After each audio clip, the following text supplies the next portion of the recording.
On the bridge of his flagship, Admiral Cathar gazed at the star-dusted abyss. It was a sight he'd seen 1,000 times, but today was different. Today, the Zephyrian hegemony would seize its destiny.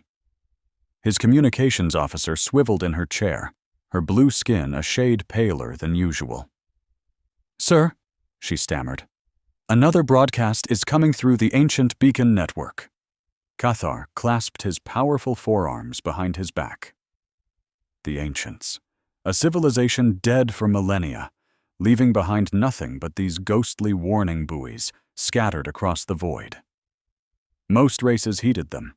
The Zephyrians, however, made a point not to.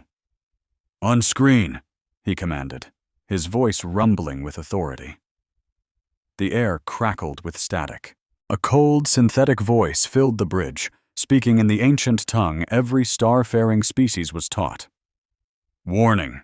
The Sol system is interdicted. The species designated human is not to be contacted. Their capacity for conflict is beyond your comprehension.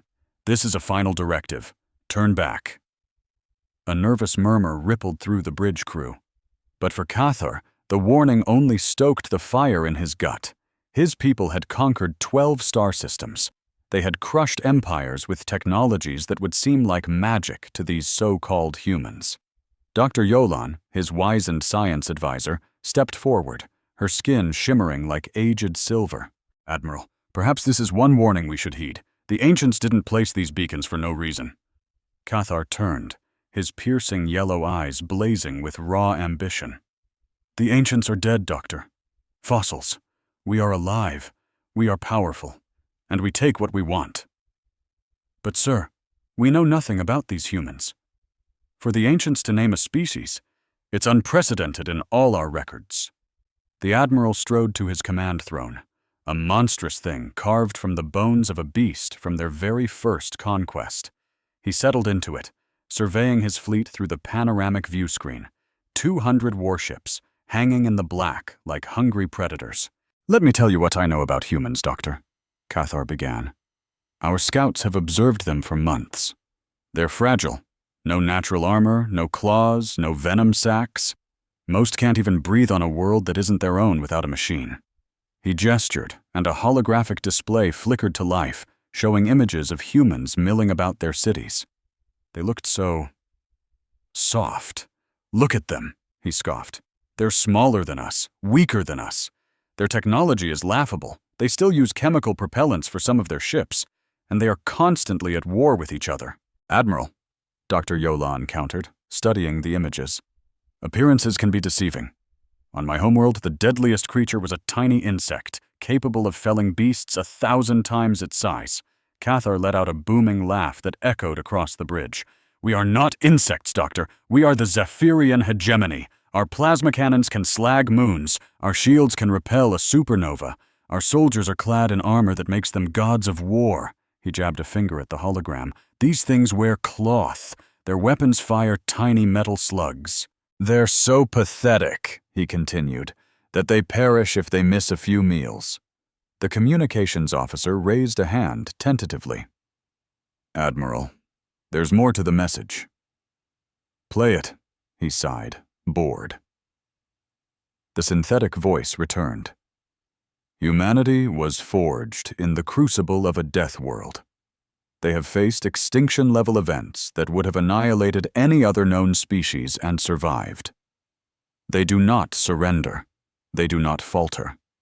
If you threaten their young, they will hunt you to the edge of the universe. This is not about technology. It is about a will you cannot possibly measure." Cathar waved a dismissive hand. "Old scare tactics. The Ancients probably left these messages about every species they met." Dr. Yolan shook her head slowly. "No, Admiral. The historical archives are clear. The Ancients left specific warnings for only 3 species in the known galaxy. One annihilated itself in a civil war. Another resides in a cosmic storm so violent it's unreachable. And the third is the humans." The Admiral paused, a slow, predatory smile spreading across his face, revealing rows of sharp teeth. "Then this is even better than I imagined, Doctor. If the ancients feared them, they must be guarding something of immense value, resources, technology, or perhaps they're dangerous in a way we simply haven't thought of yet. Cathar pivoted, his voice booming to his crew. Officers, we have journeyed for 2 long years to reach this system. The High Command demands a return on that investment. He activated the fleet-wide comms. Warriors of the hegemony, before us lies our next great victory. The ancients are dust, but we are here, and we are strong. We will take this system by right of conquest. A thunderous roar of approval echoed back from the 200 ships. The Zephyrian warriors, bored from months of travel, were thirsty for a fight. Dr. Yolan made one last appeal. Cathar, I have served you for decades. I have never once doubted your command.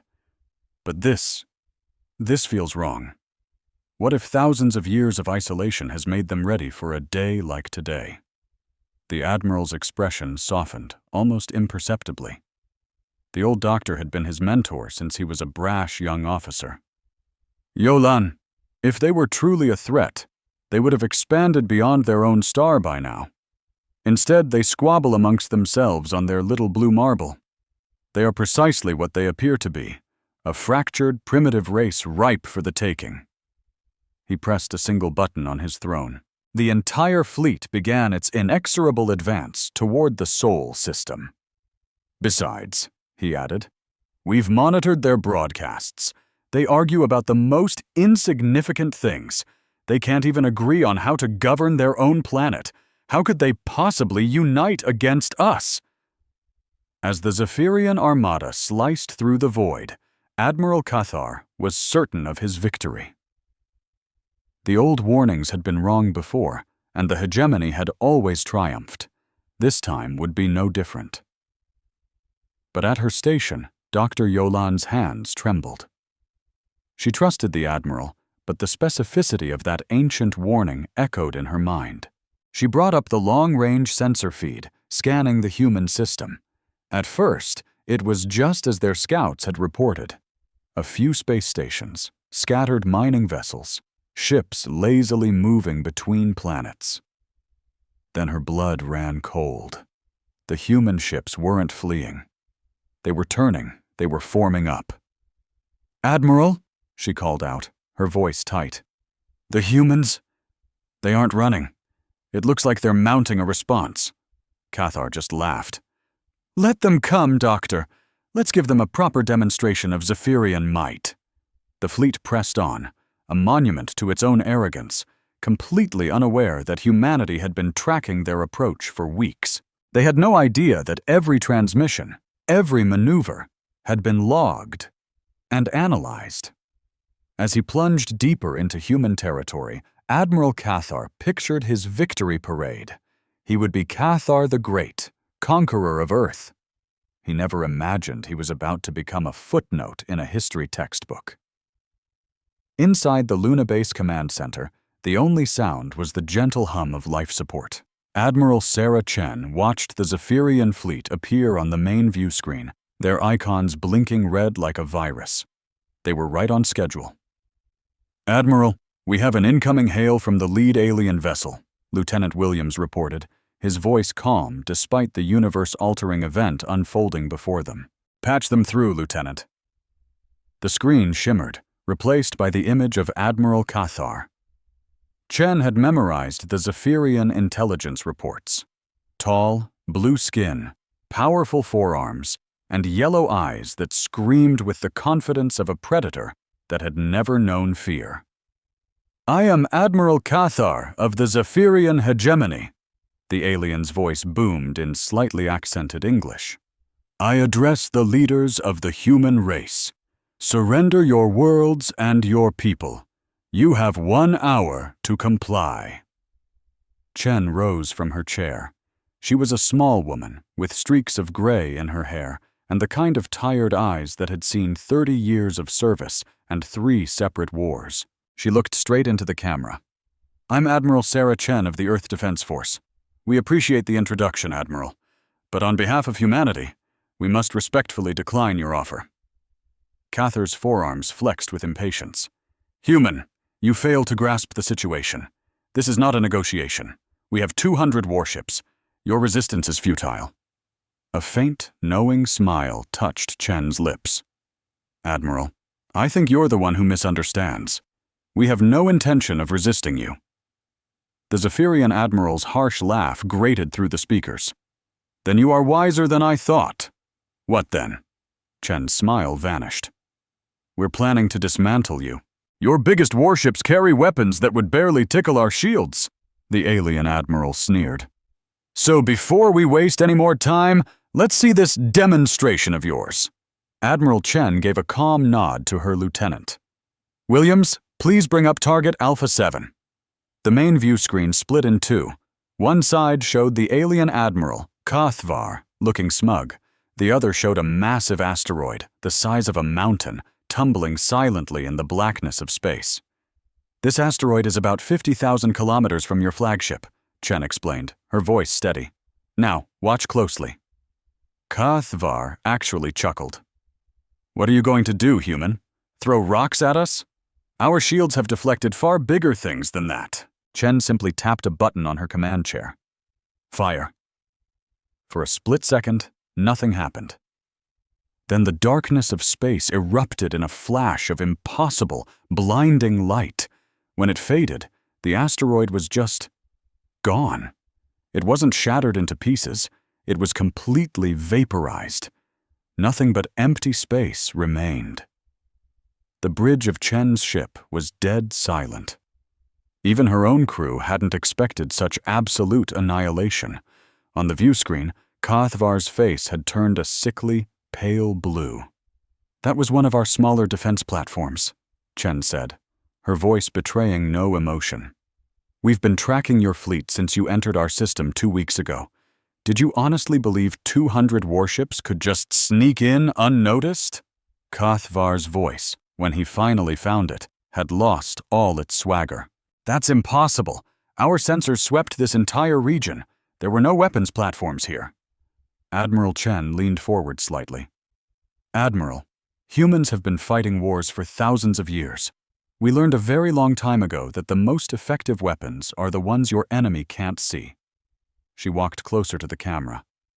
The asteroid you just saw disappear was actually a cloaked defense station. We put it there 3 years ago, right after our long-range scouts spotted your empire starting to expand in our direction. On the alien flagship, a science officer named Dr. Yolan was frantically working at her console. Admiral, I'm picking up massive energy signatures all over the system, things I thought were just space rocks and debris. They're artificial. Chen could hear the frantic report over the open channel and smiled faintly. Your science officer is right, Admiral. What looks like empty space to you is actually a battlefield we've been preparing for decades. Kathvar tried to regain some of his authority. One little trick doesn't scare us, human. We still have you vastly outnumbered. Do you? Chen asked softly. Computer, I want you to show Admiral Kathvar our fleet's actual positions. All at once, the space around the alien fleet lit up with hundreds of new tactical markers.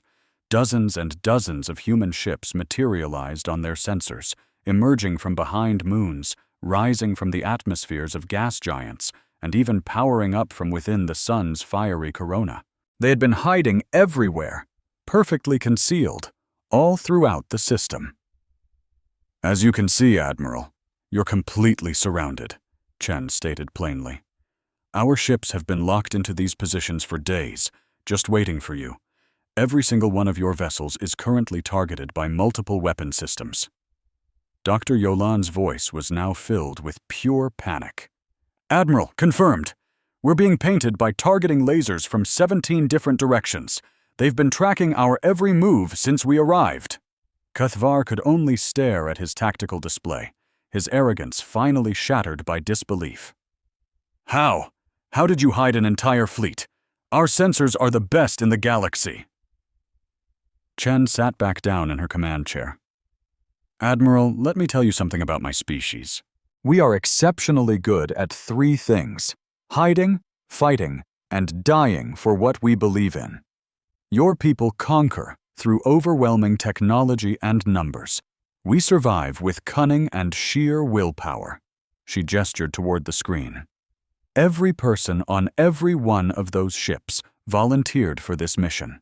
They know the risks. They know some of them aren't coming home. And they don't care. Do you want to know why?" Cathvar was silent, his eyes glued to the impossible tactical nightmare his fleet was now trapped in. "It's because you threatened our home, Admiral. You threatened our families, our children, and our future. And humans, we don't negotiate when it comes to our young." Just then, Lieutenant Williams stepped up to Chen's chair. "Admiral, we're getting surrender requests from 3 of their cruisers." Chen didn't even hesitate. "Negative, Lieutenant. No individual surrenders. This is all or nothing." She looked directly at Cathvar's image on the screen. "Admiral, I'm now offering you the same choice you planned to give us. You have 1 hour to turn your entire fleet around and leave our system. If even one ship remains when that hour is up, we will obliterate every last one of you." Cathvar's military pride flared up. "You're bluffing. You couldn't have built all this without our intelligence networks finding out." Chen's smile was razor sharp. "Admiral, your intelligence networks have been feeding you exactly what we wanted you to hear for months. Every report you read about our military strength was a carefully crafted lie from our own agents. We needed you to come here. We needed you to think we were weak." She stood up, her voice ringing with authority. "You see, Admiral, we studied your empire's history. You only ever attack species you believe are weak and alone. So for your benefit, we made ourselves look weak and alone." Dr. Yolan's voice came over the comms again, a terrified whisper. "Admiral, the energy readings from that weapon, it's like nothing in our databases.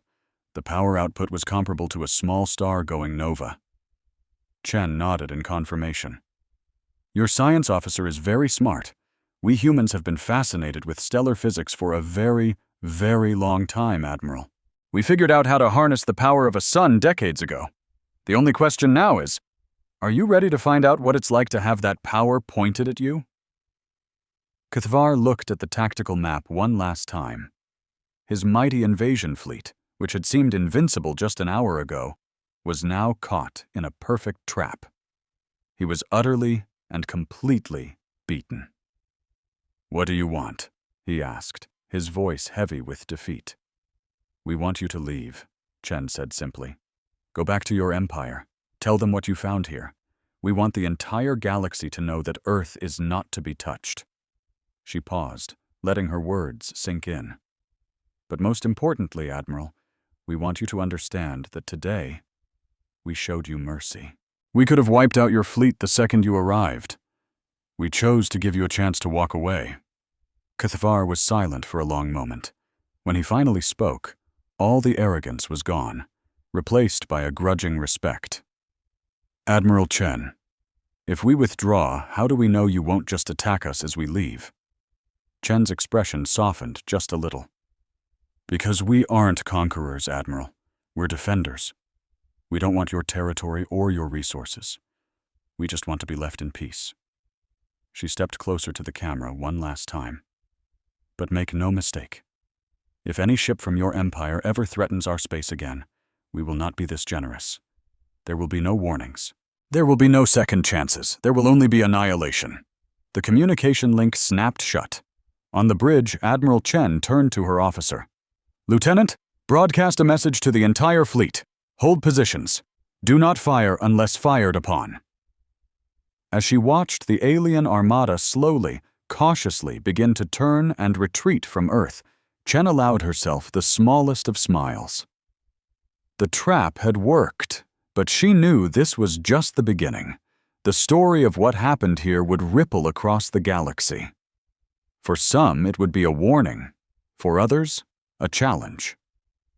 But one thing was certain. Humanity was no longer hiding in the shadows. For better or for worse, they had just announced their arrival on the galactic stage. Admiral Cathvar stood in his private quarters, the tactical reports from 3 weeks ago still scattered across his desk. The encounter at Earth had been a complete humiliation, and the shame of it still burned inside him. Dr. Yolan entered without knocking, a shocking breach of protocol. Her usually lustrous silver skin was pale and drawn. "Admiral, we have to talk." "Talk about what, Doctor?" Cathvar shot back, his voice dripping with bitterness. "About how we were made to look like fools.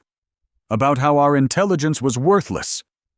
About why we must never, ever go back to human space," she said, sinking into a chair uninvited. "I've analyzed every scrap of data we recorded.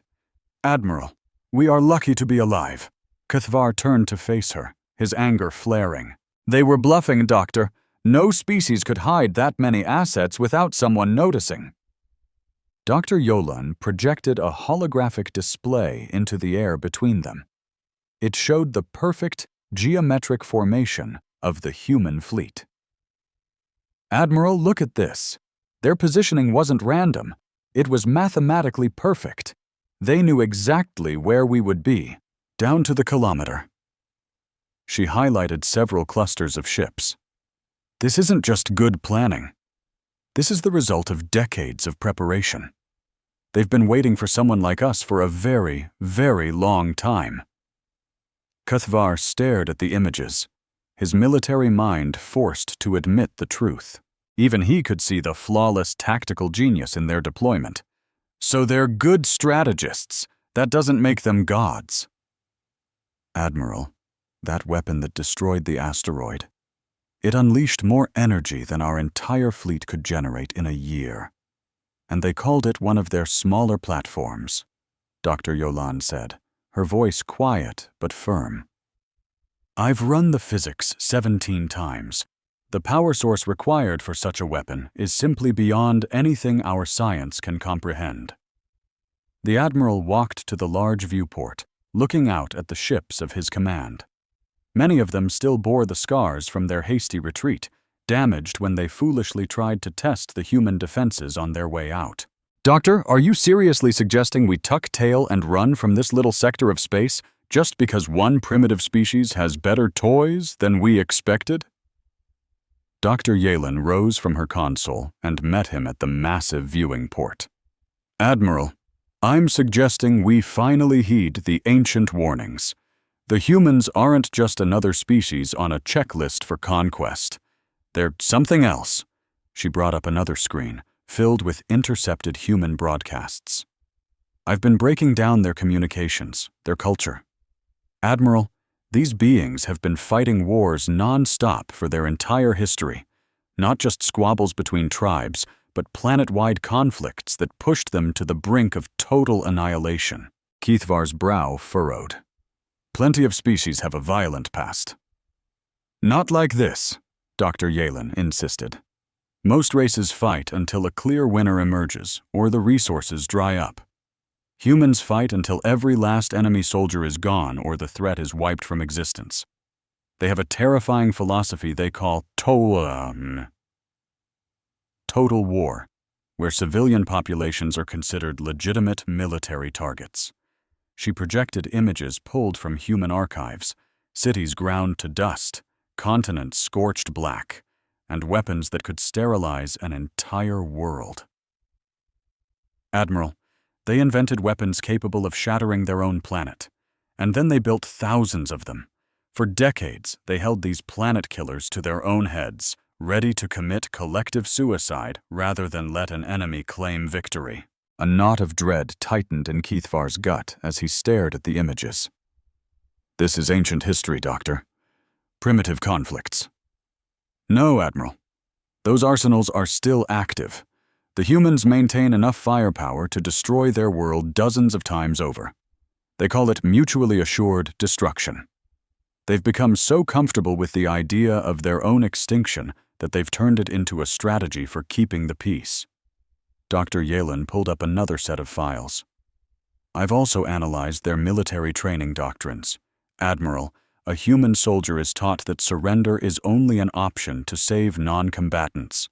Military units are expected to fight to the last person." She played videos of human training exercises, soldiers marching through simulated nuclear fallout, entire squads sacrificing themselves to achieve an objective, and drills in environments so hostile they would kill most known species in minutes. "Look at how they train, Admiral. They practice combat in conditions that would instantly paralyze our best warriors.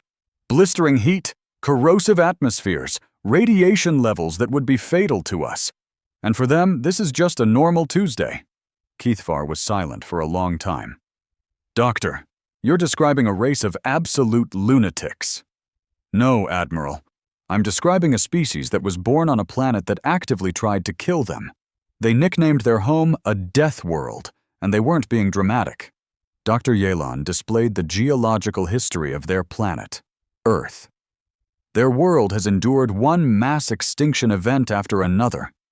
Ice ages that froze the planet for thousands of years, supervolcanoes that choked the sky with ash, and asteroid impacts that vaporized almost all life on the surface. She cycled through different eras of Earth's brutal history. Any single one of these catastrophes would have wiped out most species for good. But the humans? They lived through all of them. They didn't just survive. They adapted, they learned, and they grew stronger from it. Keithvar stared at the data, his unease turning into genuine alarm. "How do you have all this information?" "Because they broadcast it openly, Admiral. They're proud of it. They treat their own near extinctions as lessons to be studied. They have entire fields of science devoted to figuring out how to survive planetary-scale disasters." Dr. Yelan opened one last file. "But this, Admiral, is what truly terrifies me. I managed to access their military strategic databases. They possess detailed invasion plans for every conceivable type of battlefield and environment. The screen filled with human military doctrine, manuals for desert warfare, jungle operations, urban combat, space assaults, underwater fighting, combat in a hard vacuum, high-gravity worlds, and battles in toxic atmospheres. Admiral, they have tactical playbooks for fighting in conditions most species can't even enter. They game out every possibility, right down to calling for orbital strikes on their own positions if it means winning." A cold shiver traced its way down Keithvar's spine. "They're prepared to keep fighting even if their own planets are turned to glass." "Precisely, Admiral. They have contingency plans to continue the war from asteroid bases, from deep space fleets, even from generation ships if their entire home system is lost." Dr. Yelan's voice dropped to a near whisper. "They have laid the groundwork for a war that could last for centuries." The Admiral sank heavily into his command chair. "Doctor, what kind of species even thinks like that?" "A species that has been stared down by extinction and refused to blink," she answered. "Admiral, I don't think the ancient warnings were about their technology or their numbers. I think they were about their minds." She replayed the message from the human, Admiral Chen. Listen to her tone. No fear, no rage. Just a calm, chilling certainty. She wasn't bluffing when she threatened to annihilate our fleet. She was simply stating a fact. Keithvar thought back to the conversation. The human admiral had discussed the destruction of his fleet with the same casual tone one might use to order routine engine maintenance. "Doctor, what is your recommendation?" Dr. Yelan gazed out at the starfield. "Admiral, I recommend we return to hegemony space and officially report this region as unsuitable for expansion. We tell High Command that the humans possess defensive capabilities far beyond our predictions." "And if they order us to attack anyway?" Yelan was quiet for a long moment. "Then we obey our orders, Admiral. But we should demand reinforcements. Many, many more fleets." Keithvar got up and walked back to the viewing port.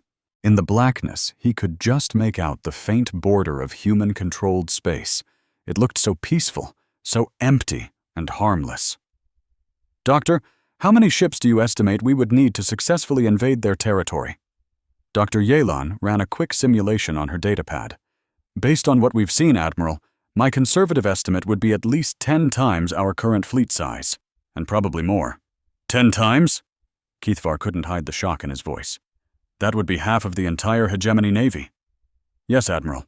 And that's assuming they don't have other defenses they chose not to show us. The Admiral remembered Admiral Chen's words. The human had said she was being merciful. What did she mean by that? What were they holding in reserve? Doctor, in your professional opinion, what would be the result if we engaged the humans with the fleet we have now? Dr. Yelan answered without a flicker of hesitation. We would be annihilated, Admiral, not just defeated in battle, but utterly destroyed. I don't believe a single one of our ships would make it home. Keithvar nodded slowly. For the first time in his long and decorated career, he was staring down an enemy he couldn't overwhelm with superior numbers or advanced technology. The humans had twisted the very idea of warfare into something alien and terrifying. Set a course for hegemony space, Doctor. We have a report to make to High Command. Immediately. As the Zepyrian armada turned and fled from human territory, Admiral Keithvar couldn't escape the feeling that they had just stumbled upon something that would change the galaxy forever. The humans weren't just another species to conquer or avoid. They were something brand new. High Commander Zethol stood before the War Council in the Grand Chamber of the Hegemony homeworld. His colossal frame towered over the room, standing 8 feet tall with 4 muscular arms and skin the color of deep twilight, a mark of his age and power. Seated around the polished obsidian table were the most feared military leaders in the Zepyrian Empire. Admiral Keithvar concluded his report and took a step back. The silence that followed was thick enough to choke on. At last, High Commander Zethol's voice boomed. Admiral, are you telling this council that 200 of our finest warships retreated from a single backwater star system because the enemy blew up a rock? Keithvar stared straight ahead, his expression a mask of military discipline. High Commander, the tactical landscape was unwinnable. We were completely encircled by hidden weapon emplacements and cloaked enemy ships. Our intelligence had been fed false data for months. General Voxon, the hulking commander of the Hegemony ground forces, let out a harsh laugh. Encircled by humans? These creatures are fragile. They can't survive in most environments without a suit. You fled from a herd of prey animals. Dr. Yelan stepped forward. General, if I may present the tactical analysis. The holographic map flickered to life, showing the intricate web of the human defensive positions. The assembled commanders leaned in, their mockery fading into a stunned silence. Yelan explained, as you can see, the humans had established complete tactical dominance before our fleet even registered their presence. Every single approach vector was a kill zone. Every possible escape route was sealed. Admiral Corfine, commander of the Eastern Fleets, peered at the display. This degree of coordination implies incredibly advanced planning and communication. How long were they preparing for us? Based on the age and positioning of their deep space platforms, Dr. Yelan replied. At least 3 of their years. Possibly much longer. High Commander Zethol looked at the hologram with a newfound, dangerous interest.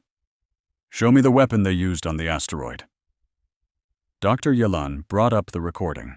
A rock the size of a mountain had just been erased from existence in a silent flash of light, and the assembled commanders could only stare at the empty space where it had been. The energy readings were off the charts, exceeding anything in our entire weapons database. The scouts' report was chilling. The humans had achieved complete matter-to-energy conversion. Not a single pebble was left. For a long time, no one spoke. Finally, High Commander Zethol broke the silence. A single superweapon doesn't make them gods. We've dealt with advanced tech before. He raised one of his 4 hands to quiet the murmurs. Admiral Keithvar, give me your honest assessment. Could our fleet break through their defenses? Keithvar paused. His entire career hinged on his answer, but his life might just depend on his honesty. High Commander, he said slowly, I believe we would face catastrophic losses. There's a very real possibility our entire fleet would be annihilated. Unacceptable! Bellowed Admiral Corvan. The hegemony has never backed down from a lesser species. Our reputation for military dominance is the foundation of our empire. Dr. Yelan keyed up a new display. With all due respect, Admiral, I'm not convinced the humans are an inferior species. Our intercepts of their communications have revealed some disturbing things about them. She brought up images for the commanders. Human military doctrines, weapon test footage, historical records of their wars, and clips of their soldiers in training. These beings, she explained, have been fighting non-stop for their entire recorded history. They've engineered tactics and weapons designed for one purpose: total annihilation. General Voxon leaned in, studying the footage. They look like capable fighters, I'll give them that. But physically, they're frail compared to our soldiers. Their physical strength might be irrelevant, Dr. Yelan countered. Look at their tactical choices. The screen showed human soldiers blowing up a bridge while they were still standing on it. It showed pilots deliberately crashing their ships into enemy targets and infantry charging through artillery barrages that would vaporize most other species. They routinely sacrifice themselves to gain an advantage, she said grimly. Dr. Yelan continued. And this isn't some last-ditch effort or a sign of poor training. This is their standard procedure. High Commander Zithol leaned forward, his eyes narrowed. Are you saying they would rather die than retreat? I'm saying, she replied, that they don't see a difference between acceptable losses and total sacrifice the way we do. They base their military decisions on strategic goals, not on survival rates. Admiral Corvan scoffed. That's not strategy, that's suicidal. It's a flaw in their reasoning. It makes them predictable and easy to crush. Dr. Yelan brought up another file. Admiral, this is from what they call their historical archives. A conflict named the Battle of Thermopylae. The screen showed ancient warriors, armed with simple metal weapons, facing an army that outnumbered them 100 to 1. Instead of running, they fought until every last one of them was dead, Dr. Yelan explained. They held that pass for 3 days against impossible odds. Not a single one survived, but they bought just enough time for their main force to prepare its defenses. She showed them more. Defenders who burned their own cities to the ground rather than surrender. Soldiers who kept fighting even after suffering fatal wounds. Entire populations who chose mass suicide over being conquered. General, you have to understand. They don't fight to win. They fight to make sure their enemy loses, and that is a very dangerous difference. High Commander Zithol rose and walked to the massive viewport overlooking their home world. Dr. Yelan, give me your psychological profile of these humans. High Commander, I believe the humans are a direct product of their environment. They evolved on a planet that seemed determined to kill them, over and over again. They only survived by becoming impossible to completely eradicate. She displayed Earth's geological history. Their world has endured multiple mass extinction events, and every single time, the humans adapted and came back stronger. They learned how to survive anywhere, fight in any conditions, and to never, ever give up. General Voxon stared at the data. Doctor, are you telling us we can't defeat them? I'm telling you that defeating them and eliminating them are two entirely different things, she corrected. We might win every battle, but they will keep fighting until either they are all gone, or we are. Admiral Corvan brought up his own tactical map. Even if that's true, we have them outnumbered. The hegemony controls 12 star systems. How many do the humans have? One system, Admiral. But our census analysis suggests they have a population of over 7 billion individuals. A shocked silence fell over the room. Most Zephyrian worlds held a few million people at most. The humans had more beings on one planet than existed in the entire hegemony. 7 billion soldiers? General Voxon asked in a low voice. Potentially, yes, Dr. Yelan confirmed. Their history shows that when their existence is threatened, They mobilize everyone. Men, women, children, the elderly, they all become part of the war. High Commander Zethol slowly returned to his seat. Show me the rest of their weapons. Dr. Yilan's display shifted to show human nuclear missiles, chemical agents, biological plagues, and orbital strike platforms, weapons designed to scour entire planets of life. High Commander, they didn't just develop weapons to kill their enemies. They built weapons specifically to destroy their own world if necessary. They call them doomsday devices, and they keep them armed and ready at all times. She showed them the launch sites, buried deep in the earth. They have enough firepower to turn any planet into a radioactive wasteland several times over, and they've proven they're willing to use it. Admiral Kethvar finally spoke up. High Commander, when we first encountered them, the human admiral said they were showing us mercy. I now believe, he continued, they could have wiped out my entire scout fleet before we even knew we were under attack. Then why didn't they? General Voxon demanded. Dr. Yilan thought for a moment. Knowing what we know now about their behavior, I think they were sending us a message. They wanted us to go home and tell everyone else to leave them alone. High Commander Zethol was quiet for a very long time, processing everything. At last, he spoke. Council, this is a difficult choice. We can launch an overwhelming assault and likely win, but the price would be staggering. He stood once more. Or we can admit that some corners of the galaxy are simply not worth the fight. Admiral Korvan was outraged. High Commander, if we back down from one primitive species, every upstart race will see it as weakness. Our empire could crumble. Admiral, if we attack the humans and lose half of our grand fleet, our empire will be threatened. The High Commander shot back. I have to weigh every outcome. He turned to the doctor. Dr. Yilan, what happens if we just leave them be? Based on their history, they would most likely ignore us, unless we posed a direct threat, she answered. They seem to be almost entirely defensive. General Voxon slammed his fist on the conference table. Defensive? They have planet-killing weapons. Yes, General, she said calmly. But they've had them for over a century and have never once used them to conquer anyone. They could have expanded to other stars long ago, but they chose to stay home. High Commander Zethol's mind was made up. Admiral Kethvar, you will command a fleet of 1,000 warships. You will jump to the human system, demonstrate the hegemony's power, and demand their unconditional surrender. Admiral Kethvar felt the blood drain from his face. High Commander, I must respectfully ask for more ships. Dr. Yilan's own data suggests— Admiral, you have your orders. Thol cut him off. We cannot allow a single isolated species to defy the hegemony, no matter what they claim to possess. As the council meeting broke up, Dr. Yilan hurried to the Admiral's side.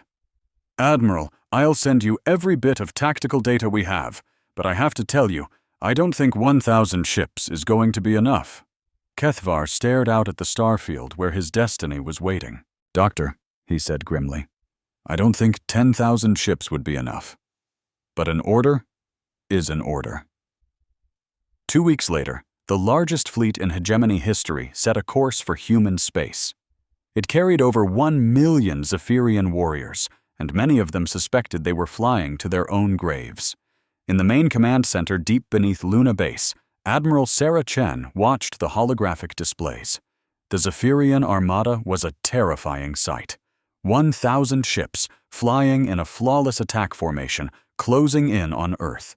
It was the biggest invasion force humanity had ever seen. Admiral, our long-range scans are confirming the fleet's makeup, reported Captain Martinez. We're seeing heavy battleships, carriers, and what look like dedicated planetary assault platforms. Chen analyzed the tactical board, her expression unreadable. Around her, dozens of officers moved with quiet efficiency, coordinating the defense of their home system. The air was thick with tension, but it was a controlled, professional tension.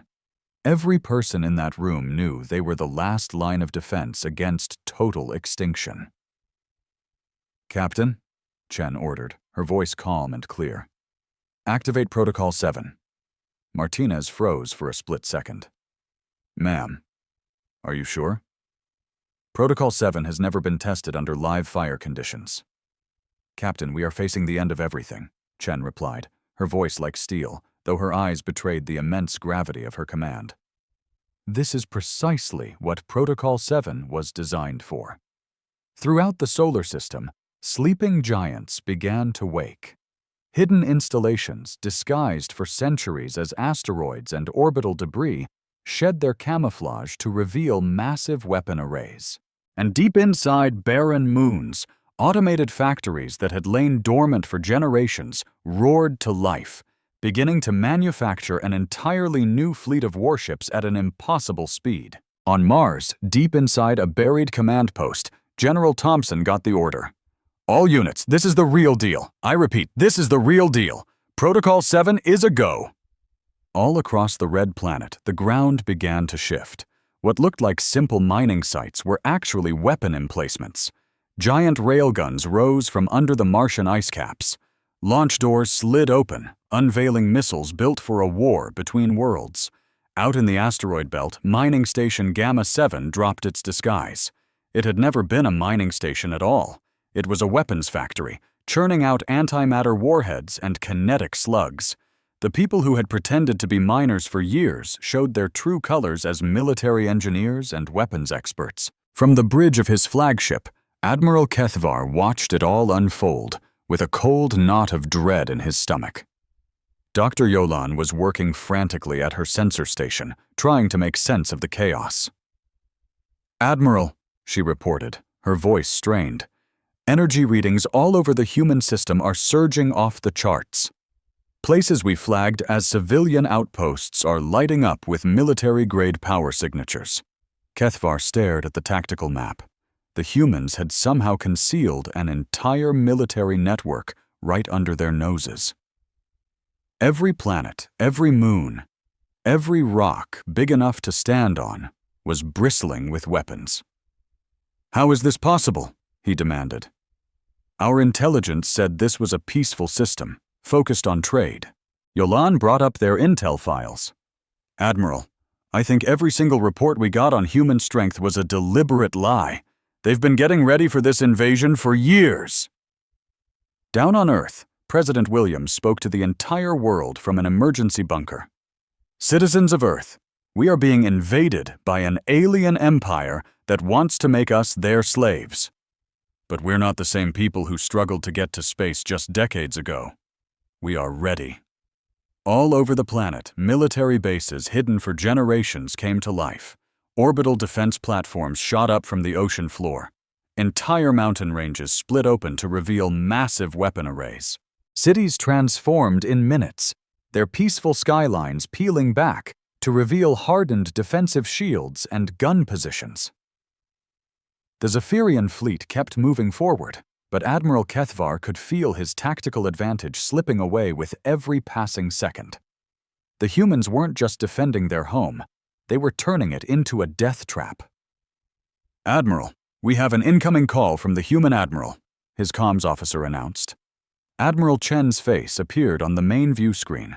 Behind her, Kethvar saw a bustling command center where human officers moved with calm, focused energy, directing what looked like thousands of defensive batteries. "Admiral Kethvar, welcome back to our little corner of the galaxy," Chen said. "I see you brought more friends this time." "Admiral Chen, you will surrender now or face the full power of the hegemony fleet," Kethvar shot back, though his voice didn't have the same bite it once did. Chen offered a smile that was all teeth. "Admiral, before you commit to that, there's something you need to see." The view screen switched to a tactical map of the space around the Zephyrian fleet. Suddenly, hundreds of new contacts blinked into existence. Human warships appeared from behind planets, from inside asteroid fields, and from hidden docks all over the outer system. "You are now outnumbered 3-1, Chen explained, her voice steady. "But that's not what I really wanted to show you." The view changed again, this time showing weapons platforms across the solar system, all locking onto the Zaphiran fleet. The sheer number of targeting lasers was dizzying. "Admiral, you are currently being targeted by over 10,000 separate weapon systems," Chen continued. "Every one of them can take out a ship your size. A lot of them can wipe out your entire fleet in one shot." Dr. Yolan's voice was barely a whisper. "Admiral, the power readings. Some of these weapons are putting out as much energy as a star." Chen kept going. "Admiral Kethvar, I offered you mercy the last time you were here. You chose to come back with a bigger army. There will be no mercy this time." Kethvar felt control slipping through his fingers as panic began to ripple through his fleet. "Admiral Chen, surely we can come to an agreement." "No," Chen said flatly. "You came here to conquer our home and enslave our people. We don't negotiate with slavers." She paused, letting the silence hang in the air. "But I will give you one last choice. You can surrender your entire fleet unconditionally, or you can be erased, right where you are." Surrender. The word was alien to Kethvar. The Zephyrian hegemony had never surrendered. "Yes, Admiral. A complete and unconditional surrender. Your ships will be powered down. Your crews will be taken as prisoners of war. We will contact your empire and let them know that any more aggression will be met with instant retaliation." Admiral Chen leaned in a little closer. "Or you can fight, Admiral, but you need to understand, if you choose to fight, not one of your ships will make it out of here. Not one of your crew members will go home. Your empire will get nothing back but a field of wreckage as our message." Dr. Yolan switched to a private channel with Admiral Kethvar. "Admiral, our analysis confirms she's not bluffing. The weapons they have on us could completely annihilate us." Kethvar glanced at his own tactical display. His 1,000 ships, which had felt so invincible when they left home, now seemed like toys compared to the fortress the humans had built. "Admiral Chen, if we surrender, how do we know you'll keep your word?" Kethvar asked. Chen's face softened just a fraction. "Admiral, humans honor their agreements. Your crews will be treated under our articles of war. They'll get proper food, medical attention, and housing." She nodded to someone off-screen. "In fact, we have facilities ready and waiting for this exact outcome. We've been expecting you for quite a while." Kethvar finally understood. The humans had planned for his surrender before he'd even shown up. They had POW camps ready, surrender terms drafted, and protocols in place. "You have 60 seconds to choose, Admiral," Chen stated.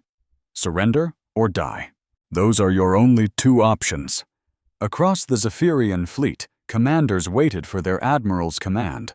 So many of them had families waiting back home, children who would grow up without fathers if this fight happened. Dr. Yolan stepped closer to Kethvar's command chair. "Admiral, there's no dishonor in surrendering to a superior force. Our first duty is to protect the lives of our crews." Kethvar thought of High Commander Zethol and the War Council. They had sent him here, certain that their numbers would seal their victory. They had no clue what the humans were really made of. "Admiral Chen," he said at last, "the Zephyrian fleet surrenders." The words tasted like ash in his mouth, but he knew they were the only words that could save his 1,000,000 warriors. "A wise choice, Admiral," Chen replied. "Now, power down your weapons and get ready for our boarding parties. Your cooperation will be noted." As the Zephyrian ships began to power down, Admiral Kethvar knew that the galaxy had just changed forever. The humans weren't just another species to be steamrolled. They were the new power in this sector of space, and the hegemony was going to have to get used to it. 6 months had gone by since the fleet surrendered. Admiral Kethvar was in his room on the human prison ship, Redemption, looking out a reinforced window at the planet Earth.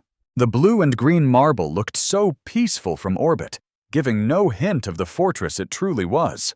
The door chimed, and Admiral Sarah Chen walked in. This had become their weekly chat, an informal talk between two commanders. Kethvar had grown to respect the human admiral, even if he still didn't understand her. "Admiral Kethvar, how are you settling into the new quarters?" Chen asked, sitting across from him. The room was nicer than a lot of military barracks Kethvar had stayed in. It was clean, comfortable, and even had access to entertainment. The humans were being surprisingly decent to their prisoners. "Well enough, Admiral Chen. Although I have to admit, I just don't get your people," he said. Chen poured herself a coffee from a thermos she'd brought. The smell was one of Kethvar's first tastes of human culture. Everything about them was a surprise. "What's the most confusing part?" she asked. Kethvar waved a hand toward the planet below. "You had weapons that could have smashed my fleet to pieces before we fired a single shot. You could have been done with us in minutes. Instead, you offered us a chance to surrender. You treated our wounded, and you're keeping our crews in comfortable prisons." Chen took a thoughtful sip of her coffee. "Admiral, what would blowing your fleet to bits have actually accomplished?" she asked. "Victory," he replied. "The complete removal of the threat to your world." "And then what happens?" Chen countered. "Your high command sends another fleet, and then another one after that. Eventually, we'd have to wipe out your entire civilization just to feel safe." Kethvar frowned. "Isn't that what conquerors do?" Chen put her coffee down and looked him straight in the eye. "Admiral, we are not conquerors. We are defenders. And there's a world of difference between the two." She pulled up a small display and showed him images from human history. "My people have seen, again and again, what happens when powerful nations decide they have the right to conquer others." "We've been down that road before," Admiral Chen said, her voice calm as images of brutal human history flashed across the screen. "We learned the hard way."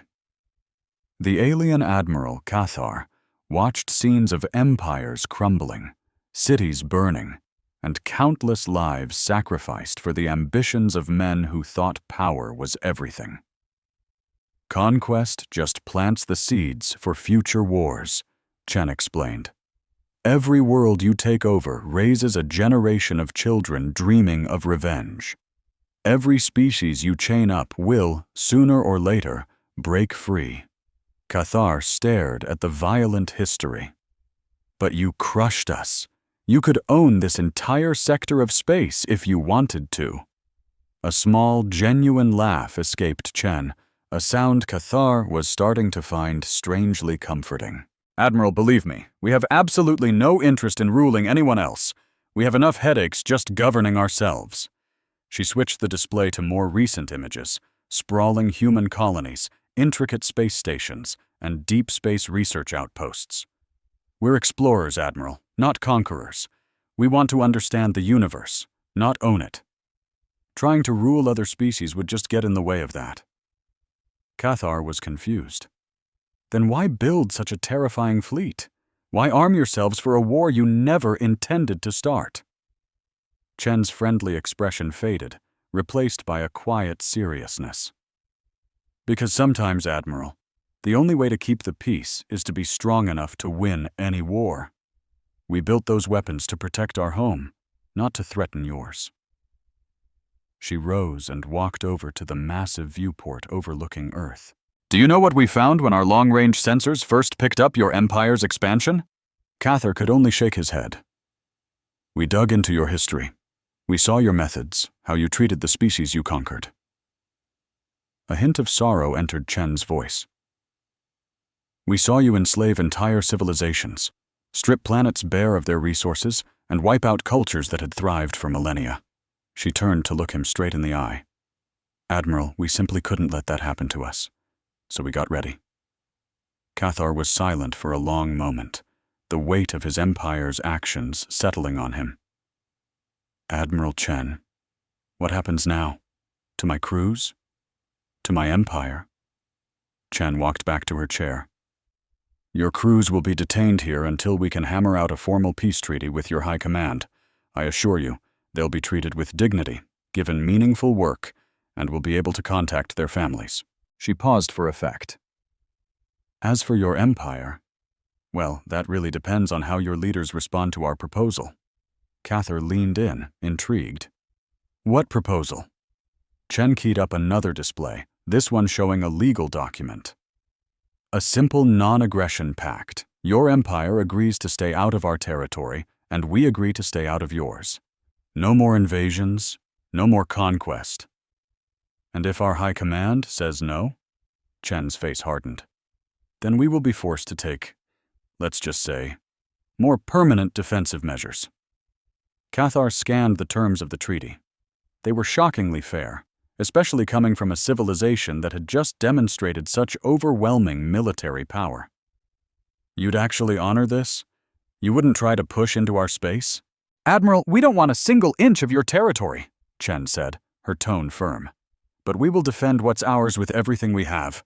She stood again, and there's something else you need to see. A new schematic appeared on screen, showing a web of weapons platforms hidden throughout the human solar system. The fleet you faced? That was just our front line. A fraction of what we have. The display zoomed in on weapons that made Cathar's blood run cold. We have systems that could boil the oceans off of every one of your worlds, Admiral. Weapons that could hunt down every last ship in your fleet and erase it from existence. Why are you showing me this? He stammered. Because I need you to make your high command understand the choice they're facing, Chen said quietly. They can sign this treaty, and we can all live in peace, or they can continue on their path and face absolute, total annihilation. She walked back to the viewport. We humans have an old saying, peace through strength. We are strong enough to wipe our enemies from the stars. And it's that very strength that gives us the freedom to offer mercy instead.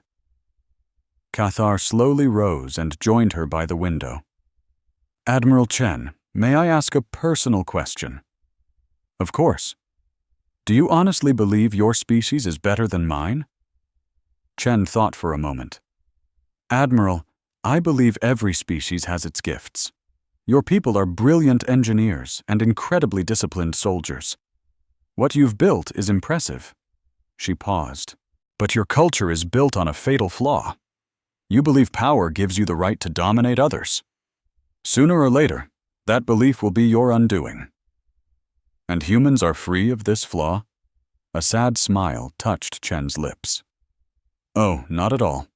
It's a demon we wrestle with every single day. The only difference is we've learned to see it for the weakness it is, instead of pretending it's a strength. Just then, a communications chime echoed in the room. Chen tapped her comms device. Admiral, we've just received a reply from the Zaharian High Command, a voice reported. Chen glanced at Cathar. Admiral, would you care to hear what your government has to say? Cathar nodded, his heart pounding with dread. High Commander Zathul has agreed to open negotiations for a peace treaty, the voice continued. He is formally requesting a diplomatic summit. A broad smile spread across Chen's face. Excellent. Captain, prepare our diplomatic station, and please inform the High Commander that Admiral Cathar will be joining us as a representative of the Zaharian military. Long after Chen had left, Cathar stood at the viewport, gazing down at the blue and white marble of Earth. In 6 months as a prisoner, he'd learned more about humanity than he had from years of military intelligence. They weren't the backward, primitive species his empire had assumed. They were something far more complex and far more dangerous, a species that had somehow married unimaginable power with profound wisdom. A little later, Dr. Yilan, his chief science officer, entered with a data pad. Admiral, I've been cross-referencing all the human cultural data we've been given, she said. I think I finally understand why our ancient texts warned us never to engage this species. Cathar turned from the window. Go on? It has nothing to do with their weapons. Not really, she explained. It's their entire philosophy on conflict. She brought up a chart comparing the strategies of dozens of galactic powers. Most civilizations operate on a predictable model, Admiral. They expand, they hit a wall, and then they either fight to the death or they retreat. Humans play a different game entirely. They make plans for wars that might not happen for centuries, she said, highlighting data points from human history. They prepare for enemies they've never even met. They game out scenarios that most species would dismiss as pure fantasy.